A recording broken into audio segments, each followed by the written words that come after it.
오늘 우리가 만나는 시편 71편을 이렇게 쭉 보시면 고난받고 있는 한 성도가 그 고난에서 구원받기를 하나님 앞에 간절히 간구하는 내용으로 되어 있다. 이렇게 여러분이 읽을 수 있습니다. 여러분이 쭉 읽으시면 이 한 고난받는 이 성도가 얼마나 간절히 기도하고 있고 또 믿음의 선한 싸움을 철저하게 싸워가는가 우리가 가늠할 수 있는 그 시편 71편입니다. 표제가 없기 때문에 이 시가 언제 기록되었는지 그리고 누가 기록하였는지는 잘 알 수 없지만 몇 구절을 잘 상고해 보면 이 시를 쓰고 있는 분의 연령, 나이가 어느 정도 되는지를 가늠할 수 있는 구절들이 있습니다. 예를 들면 한번 5절 말씀 한번 보세요. 5절에 보면 주 여호와여 주는 나의 소망이십니다. 언제부터 나의 소망인가? 내가 어릴 때부터 신뢰한 주님이십니다. 이렇게 되어 있어요. 그리고 9절에 늙을 때에 나를 버리지 마시며 내 힘이 쇠약할 때에 나를 떠나지 마소서. 이 말을 직역하면 이렇습니다.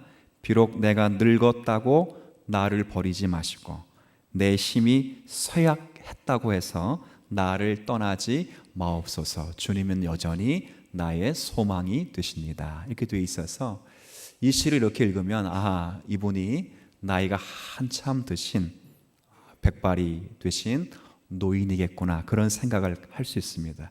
또 17절에도 보면 17절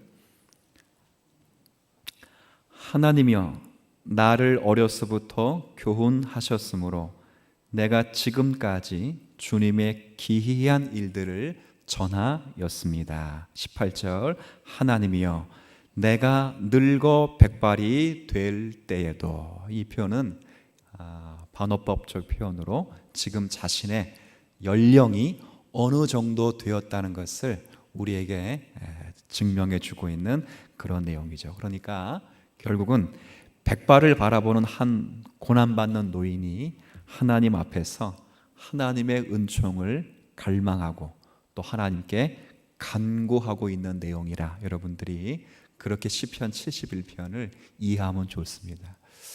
그런데 한번 생각을 좀 해보실까요? 백발의 노인이 되어서 하나님께 무엇을 간구하고 올까요? 제가 이렇게 우리 교회 어르신 권사님들 신방하면 권사님들의 기도 제목, 그러니까 자기를 위한 기도 제목이 좀 모을 것 같아요. 참 안쓰럽습니다. 뭐가 안쓰럽냐면 마음이 애틋해지는 기도인데, 목사님 저의 기도 제목은 죽을 때까지 어떻게 해달라고요? 건강하게 해달라고요. 근데 잘 생각해 보십시오. 왜 건강하게 해달라고 하는가? 그게 더 마음이 아픕니다. 왜 건강하게 해달라고 그러는가? 그럴 때 왜 건강하게 해달라고 그래요? 그래요. 거기에 무너져요.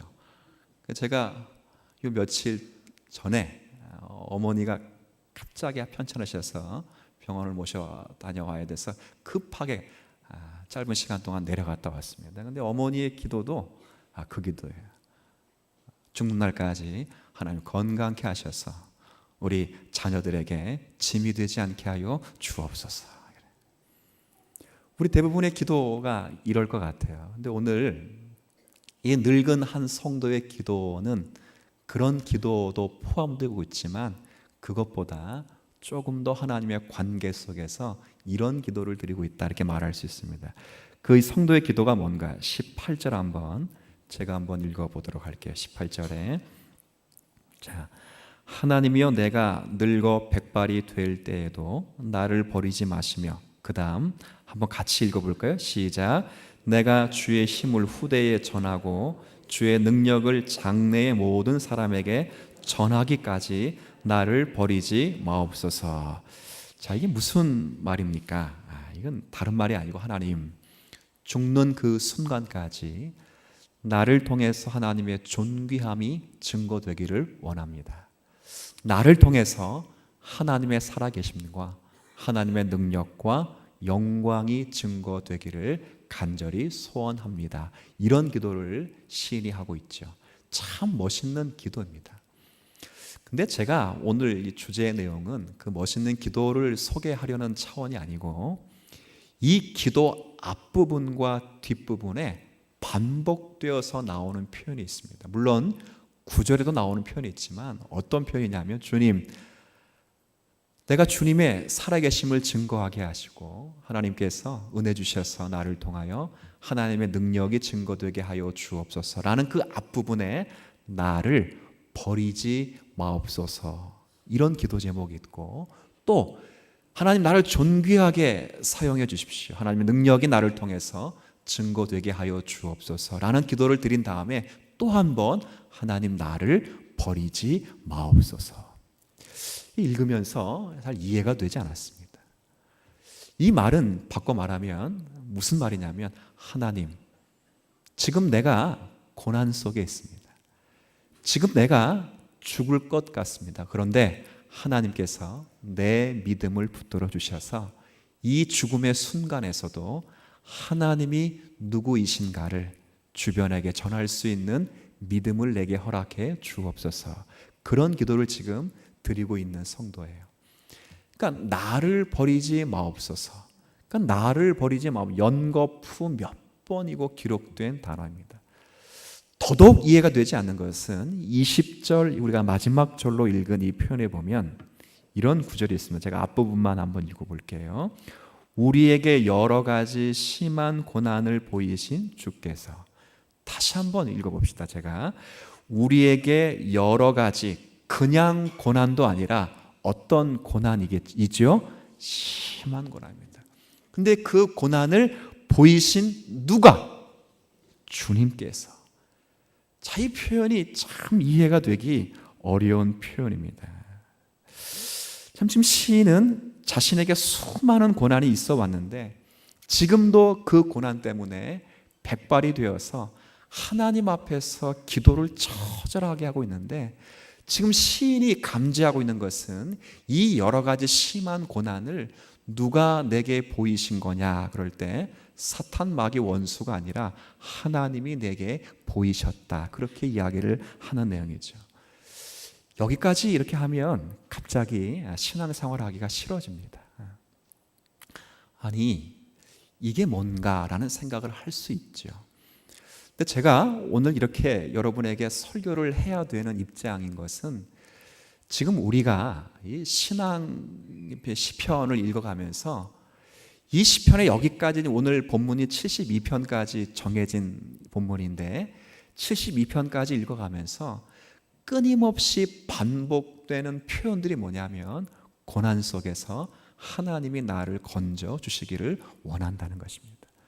그래서 반드시 지금껏 미뤄왔던 오늘 이 시간쯤 되면 이 시각에서는 이 부분을 언급하지 않을 수 없기에 부담스럽고 받아내기 어려운 진리임에도 불구하고 우리가 이 말씀을 이해하고 가지 않으면 우리의 신앙은 결코 주 안에서 풀려나갈 수 없기에 제가 오늘 이 말씀을 여러분에게 드리게 되는 것입니다.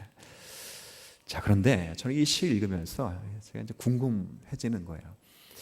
이렇게 고난받고 있는 성도 그리고 나이가 들어서 백발이 되기까지 고난받고 있는 이 성도가 누구일까 하는 생각이 들어요. 그래서 제가 주석을 쭉 보다가 이제 여긴 우리에겐 표제가 없지만 구약 성경을 신약 성경으로, 그러니까 헬라어로 가장 먼저 번역해 옮긴 성경이 70인역이라는 성경이 있습니다. 대단히 공신력 있는 성경인데 그 성경에는 이 시편 71편에 표제가 달려 있습니다. 그러니까 우리 성경에는 달려 있지 않은데 71편에는 표제가 달려 있어요. 그 표제가 어떻게 달려 있냐면 이 시는 다윗의 시라 이렇게 돼 있고 다윗이 언제 기록했는가 그럴 때는 백발이 되어서 노인으로서 드리는 기도라고 되어 있습니다. 결국 이렇게 백발이 되기까지 여러 심한 고난을 당한 사람이 누구인가 그럴 때 만약 72년의 인역의 그 이야기가 맞다면 이 사람이 바로 다윗이에요. 다윗이 수십 년, 70평생을 살아가는데 그 70평생 동안에 만났던 수많은 고난들이 다 누가 보이시고 누가 주신 고난이냐면 주님께서 보이시고 주님께서 그에게 주신 고난이다. 그 이야기예요. 참 힘들죠. 왕이 되기까지 수없이 많은 고난을 겪었고 왕이 되어서 죽을 때까지 수없이 많은 고난을 당했습니다. 다윗이 왕 되기 위해서 소원 기도를 했다거나 부모님이 이 아이를 소원해서 드린 경우도 아닙니다. 평생 다윗은 왕이 되고 싶은 생각을 추워도 해보지도 않았고 꿈을 꾸어본 사람이 아닙니다. 하나님이 그냥 그를 선택하셔서 내 마음에 합한 자라 그렇게 말씀하시고, 여기서 마음에 합한다는 것은 그가 착하거나 심령이 올곧아서 그를 선택했다는 것이 아니라 왕이 무슨 일을 감당해야 되는가를 가장 잘 보여줄 사람으로 선택한 사람, 그래서 내 마음에 합한 사람, 내 꼬봉으로 쓸 사람, 그 사람이 누구라는 거예요? 다윗이라는 거예요. 그래서 다윗을 선택했는데 평생에 그가 심각한 고난 속에 있다는 것, 참 이해하기가 어려운 그런 사람이죠. 제가 이제 성경을 쭉 시편을 읽으면서 여러분 그 시편은 150편으로 되어 있는데요, 이 150편 가운데 절반 가까이가 누가 기록한 시냐면 바로 다윗이 기록한 시입니다. 다윗이 기록한 시라, 이게 기록된 것 말고도 다윗이 기록했을 것이라라고 추정된 시로 따진다면 반 이상이 훨씬 넘습니다.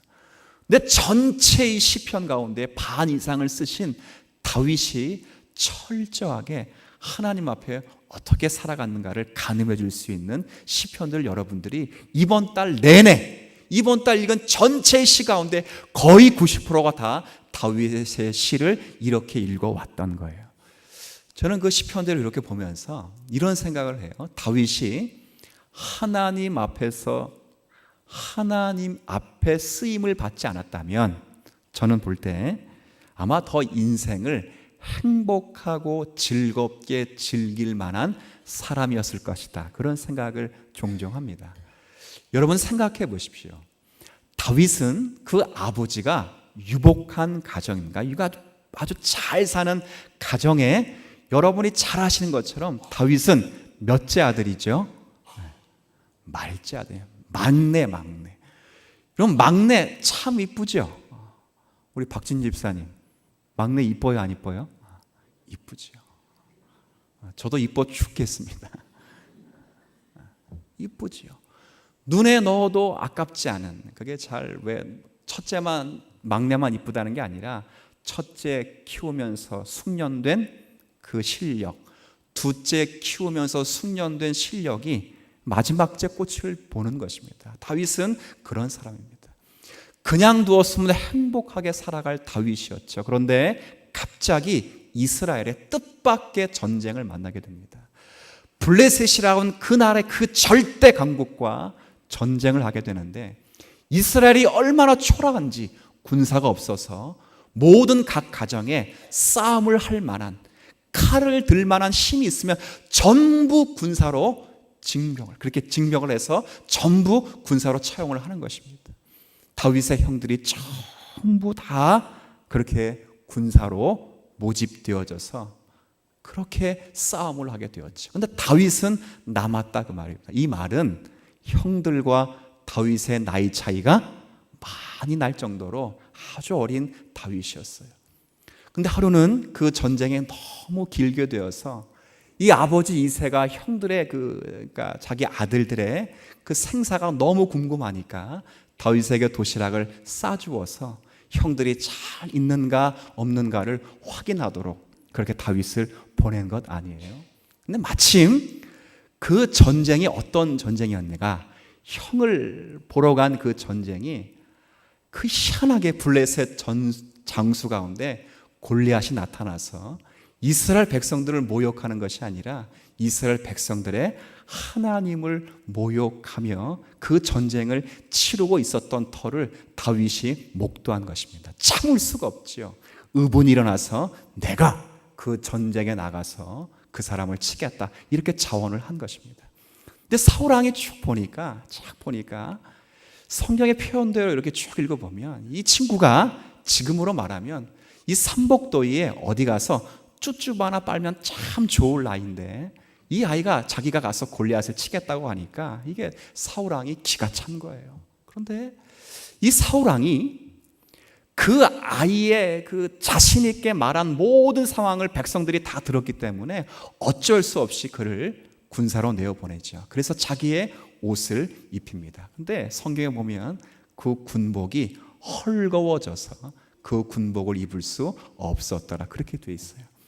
다윗이 모든 군복을 벗고 다 벗고 결국 자신이 입고 있었던 그 누더기 같은 혹은 겉옷을만 입고 목동의 차림으로 골리앗을 나가 싸우지요. 멋있는 신앙 고백을 하지 않아요? 여호와의 구원하심은 칼과 창에 있지 않음을 온 이스라엘에 내가 알리리라 하고 그 전쟁에 나가서 결국 다윗이 승리하게 됩니다. 그런데 우리가 알고 있는 이 다윗은 여기까지일 수 있습니다. 근데 참 재밌는 것은 그렇게 해서 그의 인생이 이제부터 시작이다, 이거예요.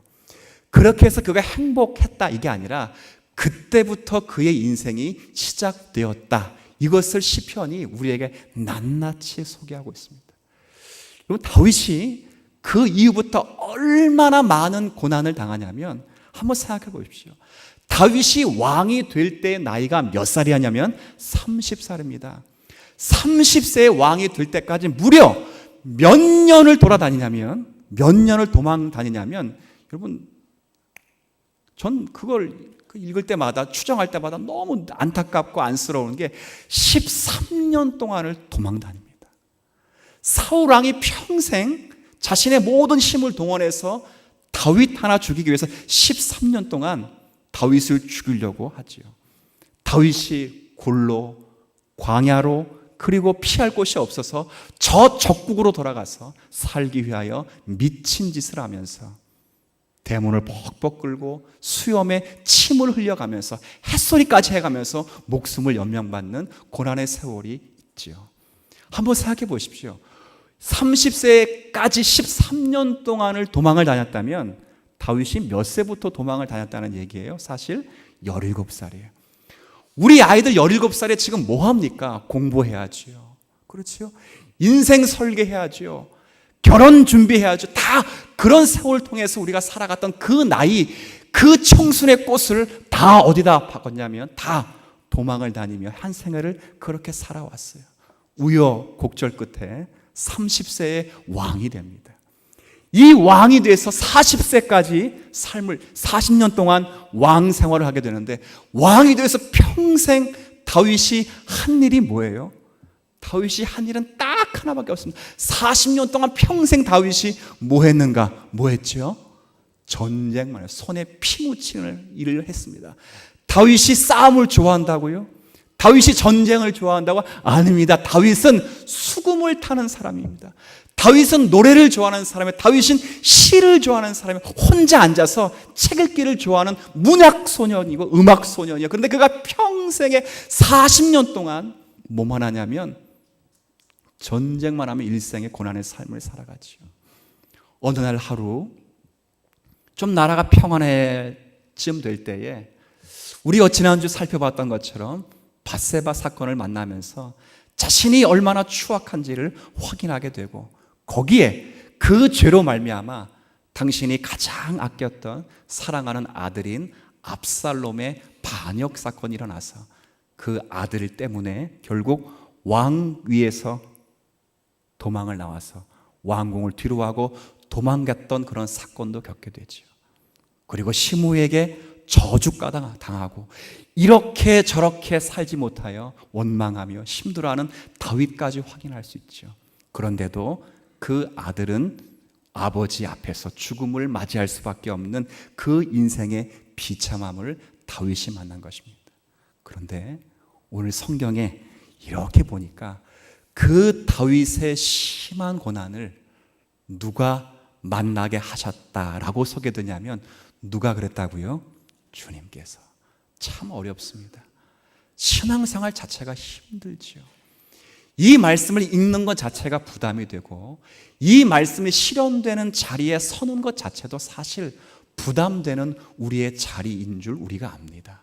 그러나 이 말씀이 하나님의 말씀이기 때문에, 이것은 진리이기 때문에 우리가 반드시 이해하고 받아내야 될 말씀이에요. 왜 하나님은 우리의 인생을 가만히 두지 않으시는가? 왜 이렇게 수많은 고난을 우리에게 보이시는가? 여러분, 다윗의 이런 분 있어요. 다윗의 믿음이 부족해서. 택도 없는 소리입니다. 만약에 다윗의 믿음이 부족하라면 저 같은 사람, 여러분 같은 사람은 어떻게 하라고요? 보십시오. 골리앗 앞에서 어느 누구도 찍소리하지 못하는데 유독 지구상에서 이스라엘 나라 가운데 단 한 사람, 그 유명한 신앙 고백을 한 사람은 누구밖에 없습니까? 다윗밖에 없다고요. 믿음이 부족해서 이런 고난이 왔다? 아닙니다.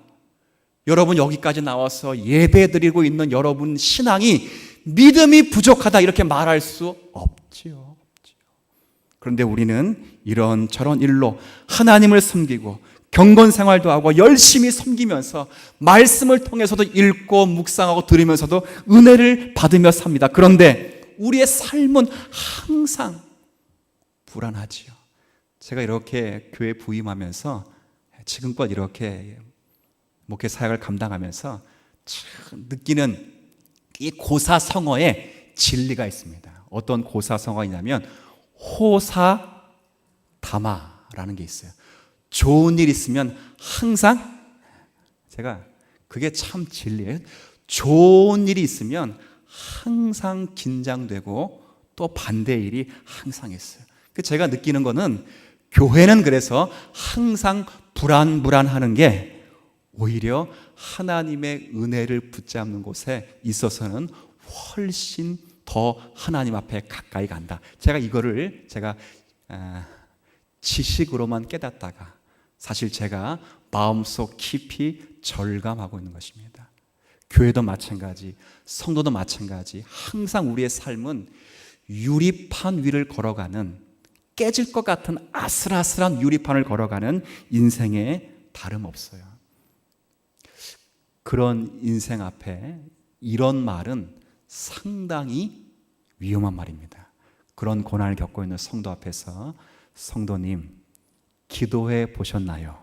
이거는 제가 일부 예배도 여러분에게 시켰는데 따라 하셔야 돼요. 이런 말은 한번 따라해 보세요. 이런 말은 그 다음에 시험 드시면 안 돼요. 자, 이런 말은 굉장히 무식한 말이다. 무슨 말이라고요? 무식한 말이에요. 다윗이 기도 안에서 이런 고난 만났습니까? 예? 다윗이 믿음이 부족해서 이런 고난을 만났냐 그 말이에요. 여러분 이 땅에 살아갔던 인생 가운데 다윗보다 믿음 좋으신 분이 있으면 나와 보시고 다윗보다 기도 많이 하신 분이 있으면 나와 보세요. 그런데 이런 고난을 만날 때 기도를 안 해서, 기도가 부족해서 아닙니다. 왜 이런 고난을 만나게 하셨는가? 오늘 본문이 우리에게 소개하고 있지 않아요? 인생을 살아가면서 똑같습니다. 우리가 이 모양 저 모양 살면서 수많은 불안한 일들을 만나게 되고 알 수 없는 고난을 만나게 되며 알 수 없는 환난 속에서 우리가 이런저런 일을 통하여 만나게 될 때 왜 하나님은 우리에게 그런 일을 만나게 하셨는가? 오늘 이 본문을 통해서 우리에게 가르쳐주고 있습니다. 성경은 그 답을 신약의 여러 구절을 통해서 우리에게 알려주지만 큰 답을 주시고 계세요. 그 구절 가운데 하나만 제가 여러분에게 소개를 좀 하면서 말씀을 이어가겠습니다. 고린도 후서 말씀을 좀 보시겠습니다. 고린도 후서입니다.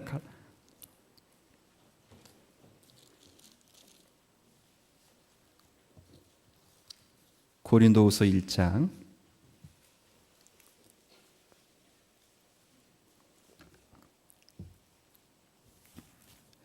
자, 고린도후서 1장 8절부터 10절까지 제가 읽겠습니다. 8절부터 10절까지. 고린도후서 1장 8절부터 10절까지입니다. 형제들아, 우리가 아시아에서 당한 환난을 너희가 모르기를 원하지 아니하노니 힘에 겹도록 심한 고난을 당하여 살 소망까지 끊어지고 우리는 우리 자신이 사형 선고를 받은 줄 알았으니 이는 우리로 자기를 의지하지 말고 오직 죽은 자를 다시 살리시는 하나님만 의지하게 하심이라. 그가 이같이 큰 사망에서 우리를 건지셨고 또 건지실 것이며 이후에도 건지시기를 그에게 바라노라. 이 말씀 우리가 한번 읽었습니다. 여러분, 이게 잘 아시는 말씀인데요, 사도 바울이 고린도에 편지를 쓰면서 야, 너희가 이거 꼭 알기를 바란다고 쓴 내용입니다. 이게 분명히 전도 여행 중에 겪었던 일인데 이게 어떤 일인지는 사도 바울이 밝히고 있지 않습니다. 중요한 것은 이 일 때문에 내가 깨달은 것이 있다, 그 이야기를 하는 거예요. 어떤 일을 만난지는 모르지만 그건 물론 어떤 일이라 추정을 할 수 있어요. 그 일을 만나서 그가 지금 직감한 것은 아하, 이제는 죽었구나, 더 이상 살 희망이 없구나, 소망이 끊어졌구나, 그렇게 생각을 할 수밖에 없었던 그런 상황을 만났다, 그 말입니다. 그런데 바울이 여기서 깨닫는 것은 무엇을 깨달았냐면 바로 그 순간에서 더 이상 살 수가 없다, 더 이상 내가 희망이 없다, 끝이라, 그런 일을 통해서 무엇을 깨달았는가? 나를 의지하지 않고 죽은 자를 살리시는 하나님을 의지하는 방법을 거기서 배웠다, 그 이야기를 하는 거예요. 그것이 바로 믿음이라는 것입니다. 아, 하나님이 바로 이것을 원하시는구나. 그 절망 속에서 이것을 깨닫게 하기 위하여 나를 절망 속으로 몰아가시고 그 절망 속에서 우리에게 믿음을 보여주셔서 나는 이제 내 힘으로 살아갈 수 없구나, 더 이상 내 힘으로는 이것을 극복할 수 없구나, 하나님 살리시든지 죽이시든지 하나님이 알아서 하옵소서 하는 자리에까지 나를 몰아가시는구나, 이거를 깨달았다고요.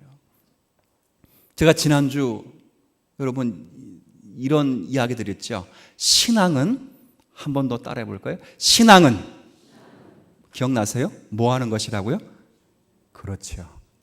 따라합시다. 신앙은 징징거리는 것이다. 여기까지 우리를 인도해 가는 것입니다. 더 이상 의지할 수 없어서, 더 이상 끈아풀이가 없어서, 더 이상 내 소망이 없어서, 내가 나를 보존할 수 없어서 하나님 앞에서 징징거리기까지 하나님이 나의 모든 것을 다 막아내셨다. 그것을 어디서 깨달았는가? 내가 죽을 수밖에 없다로 감지하는 그 자리에서 하나님만이 내 힘이라는 것을, 하나님 앞에 징징거릴 수밖에 없다는 것을 내가 깨닫도록 하신 그 분이 하나님이시다. 바울이 그 이야기를 하는 거예요. 점점 나는 내 힘으로 사는 것이 아니라 그리스도의 은혜로 사는구나, 그것을 깨닫도록 바울을 그렇게 몰아가셨다, 그 말입니다. 다윗이 그 설명을 오늘 시편에서 하고 있습니다. 다시 시편 71편으로 돌아오시면 우리가 읽은 첫 번째 절 14절에 이렇게 고백을 하고 있어요. 자, 한번 14절 71편 14절 자, 한번 같이 읽어볼까요? 시작. 나는 항상 주를 더욱더욱 찬송하리이다. 자, 이게 지금 어떤 때라고요? 고난 중에 있고 죽음의 위협 속에 있을 때 다윗이 지금 뭐라 말합니까? 나 이 고난 속에 있으니까 항상 소망은 주님밖에 없습니다. 그리고 주님을 찬송하고 붙드는데 어떻게 찬송한다고? 더욱도 아니고 그 다음 더욱더, 부사가 두 번 쓰였어요. 더욱 주님을 찬송할 수밖에 없습니다. 그렇게 지금 다윗이 이야기를 하고 있어요. 이 절망을 만나고 이 죽음 앞에 이르게 되니까 내가 소망할 뿐, 내가 붙잡을 뿐이 돈이 아니고 왕권이 아니고 권력이 아니고 건강이 아니라 주님밖에 없음을 절감하고 더더욱 주님 앞에 나아갈 수밖에 없습니다. 이걸 깨달았어요. 여러분, 찬송가 아까 314정 우리 기도하기 전에 찬양 불렀지요. 내 구주 예수를 더욱 찬양. 그죠? 어디서? 그 다음 절 내 구주 예수를 더욱 사랑. 그 다음 뭐 해야만 하는 거예요? 내 구주 예수를 더욱 사랑, 당회실에서 다리 꼬면서 내 구주 예수를 더욱 사랑 아닙니다. 내 아들이 상장 타고 공부 잘해 취업 잘해서 내 구주 예수를 더욱 사랑 아니에요. 그 다음에 엎드려 비는 말, 죽을 수밖에 없는 그 자리에서 내게 선명하게 보이는 것은 내 아들도 아니고 내 왕권도 아니고 내 지위도 내 건강이 아니라 구주 예수 그리스도밖에 없습니다. 이걸로 끝나는 거예요. 내 구주 예수를 더욱 사랑, 엎드려 비는 말, 다리 꼬며 비는 말도 아니고 두 손 들려 두 판 불려 승리하며 부른 노래가 아니라 절망하면서 엎드려 비는 말, 내 비는 말 들으소서. 내 진정 소원이 내 구주 예수를 더욱 사랑, 더욱 사랑, 더욱 사랑이죠. 다윗이 이것을 이야기하고, 여러분 집에서 시편 71편을 끊임없이 잘 읽어보시면 끊임없이 주님의 성실, 주님의 인자, 주님의 공의, 주님의 능력, 이거밖에는 보이지 않는다. 다윗이 그렇게 설명을 하고 있다 그 말입니다.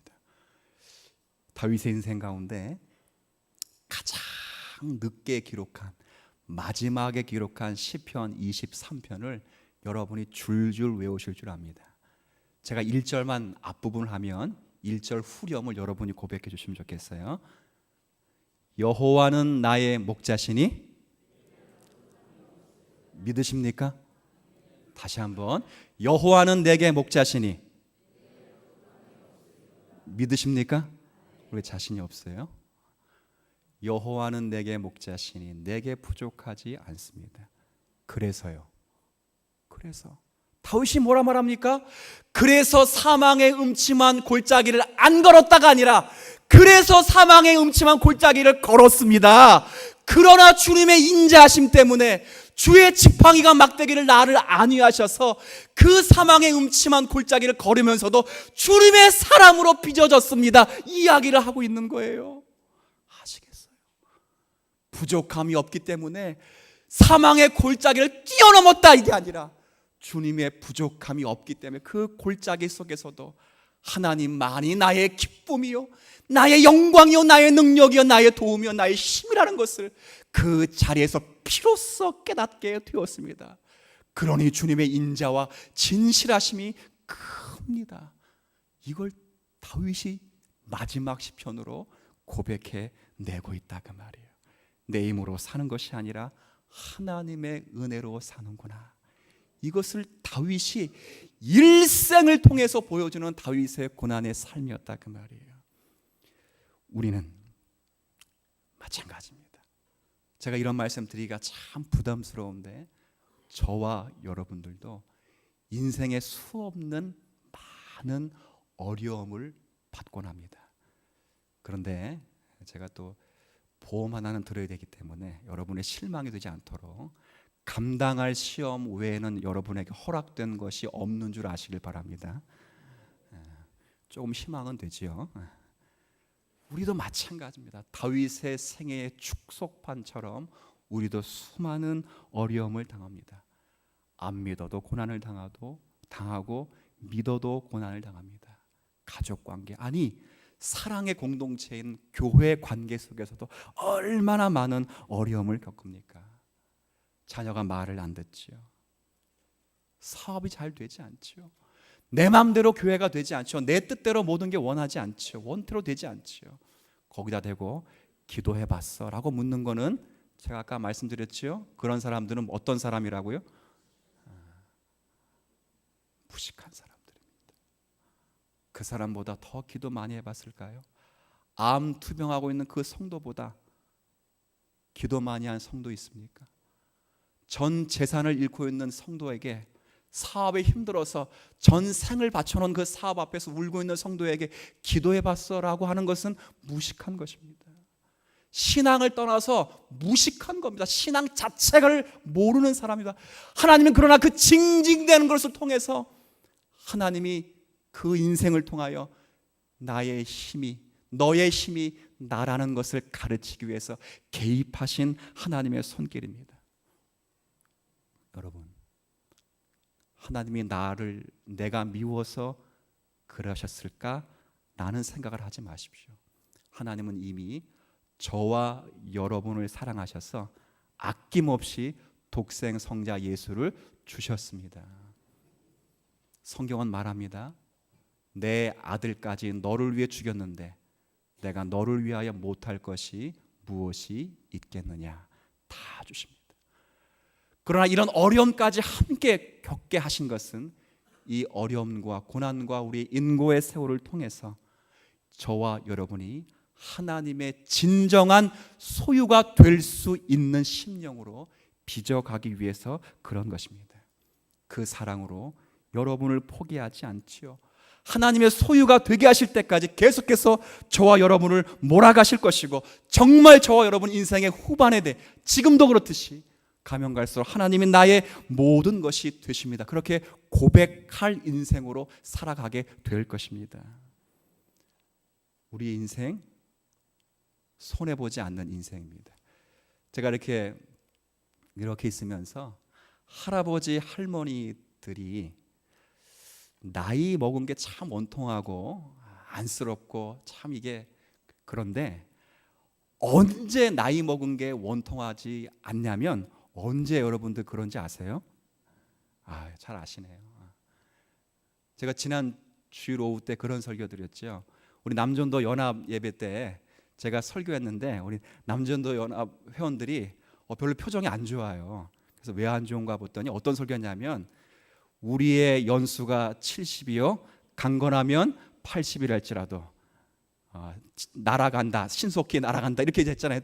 앉아 계신 분은 거의 일남 회원들이 나이가 어떻게 되시냐면 70 가까이 되셔요. 그러니까 이제 괜찮습니다. 그럼에도 불구하고 그 나이의 연세에 우리가 후회하거나 절망하지 않는 이유는 그 연세가 돼야 누구를 볼 수 있기 때문에요. 손주와 손녀를 볼 수 있기 때문에 그렇습니다. 마찬가지라는 거예요. 우리의 연수가, 우리의 삶의 고난이, 우리의 삶의 여정이 고단하고 힘들어 삶을 살아갈 때도, 그럼에도 불구하고 그것이 우리가 후회가 되거나 절망이 되지 않는 이유는 그걸 통해서 저와 여러분을 만들어 가시고 오직 하나님만이 나의 힘이 되신다는 것을 고백하도록 하신 과정이기 때문에 결코 손해봄이 없을 줄 압니다. 오늘 이 말씀을 여러분의 가슴에서 누리시면서 여러분 가운데 찾아오는 어려움과 여러분 가운데 찾아오는 인내의 시간들이 있다면 하나님이 나를 빚어가게 하시기 위하여 이 세상 만사가 내 뜻대로 되게 하지 못하도록 하시기 위한 하나님의 작품인 줄 아시고 순응하시면서 기도하시면서 주님의 그늘 아래 피할 수 있는 우리 모두가 되시기를 주님의 이름으로 부탁을 드리겠습니다. 하나님 아버지, 삶이 그렇게 녹록하지 않았던 한 성도를 보았습니다. 인생을 살아왔던 모든 인생사에 찾아왔던 고난과 환난과 역경이 다 주님으로부터 온 하나님의 연단이었음을 또한 말씀을 통해 확인해 보았습니다. 그 연단의 자리는 참 버겁고 힘들며 어려운 자리일지라도 그 자리를 넘어서 하나님을 향한 그의 간구의 고백을 은혜로 세워주심을 감사합니다. 이 고백이 다윗만의 고백이 되지 않도록 은혜를 더하여 주옵시고 우리 인생을 살아가는 삶의 자리에 이런 고백만이 넘치도록 정말 하나님의 소유가 되게 하실 때까지 우리가 주님만이 나의 구원이시며 도움이시며 힘이시며 소망 되시기를 소원하며 사는 인생들 되게 하여 주옵소서. 감사드리며 예수님의 이름으로 기도 올리옵나이다.